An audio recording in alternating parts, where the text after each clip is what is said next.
2019 indiquait que la composition de la Cour constitutionnelle est de 9 membres. Aujourd'hui, en décembre dernier, nous avons vu le chef de l'État installer une Cour constitutionnelle composée de 6 membres. Et cela est complètement anticonstitutionnel, c'est complètement illégal. Et donc, tous les actes que cette Cour constitutionnelle sera amenée à poser seront des actes complètement illégaux. Notamment, l'élection présidentielle à venir, eh bien, ce sera une élection complètement illégale, parce que c'est une Cour illégale qui va se prononcer sur cette élection. Donc, nous nous trouvons dans une situation d'exception constitutionnelle. On ne peut pas avancer, et quand c'est comme ça, la seule solution qui s'impose à tout le monde, c'est une transition pour que la machine politique puisse être lancée en mettant en plat toutes les difficultés qui existent aujourd'hui. Voilà pourquoi la transition s'impose à tout le monde. Comment est-ce que vous comptez lancer cette machine? Je parlais de machine après la transition, pour relancer la vie politique. Mais vous voulez savoir comment est-ce que nous arrivons à une transition. Aujourd'hui, le gouvernement n'a aucune solution. Aucune autre solution pour régler la situation constitutionnelle qu'ils ont créée. Il n'y a aucune solution qui ne puisse passer par soit un accord politique, soit une transition.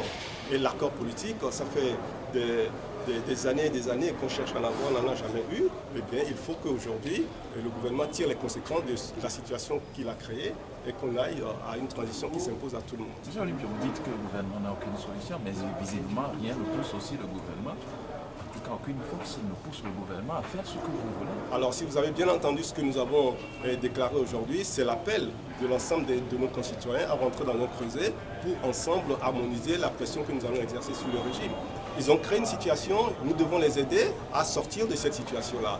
Et la manière de les aider, eh bien, c'est de les y amener par l'expression populaire, par la prise en compte de tout ce qui nous a manqué précédemment dans les luttes que nous avons menées, ce que nous appelons les facteurs de réussite. Et en tirant des enseignements de nos expériences passées, nous devons réorienter la lutte de manière à ce que celle-ci soit efficace. Pourquoi vous parlez de parodie d'élection? Comment vous qualifiez ça, vous? Vous savez, je pense que nous ne devons pas jouer sur ces termes-là. Tout le monde sait ce qui se passe au Togo. Et il n'y a jamais eu d'élection au Togo qui ne soit contestée.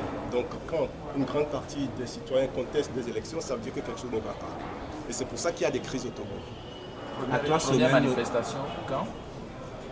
Nous n'avons pas beaucoup de temps, mais nous ne devons pas rentrer dans la précipitation. Et ce sont des choses qui doivent commencer à se voir très rapidement. Les choses, l'appel que nous avons lancé n'est pas un appel que nous avons lancé en nous réveillant un beau matin en disant tiens, le 8, on va lancer un appel. Et les leaders politiques et de la société civile se parlent et nous avons tous les mêmes préoccupations. Et aujourd'hui, l'appel est lancé. Attendez que dans les jours qui viennent, on puisse vous rappeler pour vous dire ok, ça y est, nous rentrons en action. Dans 3 semaines, la population togolaise est appelée à s'exprimer par les urnes. N'êtes-vous pas arrivé un peu en retard? Bah, écoutez, si à la veille d'un événement, vous vous rendez compte que les conditions ne sont pas bonnes pour cet événement-là, vous l'arrêtez. Vous ne rentrez pas dans l'événement à risque en vous disant « Ah, de toute façon, c'est déjà la veille, on ne peut plus rien changer ». Non, le peuple togolais est en attente d'ailleurs que les leaders prennent leurs responsabilités.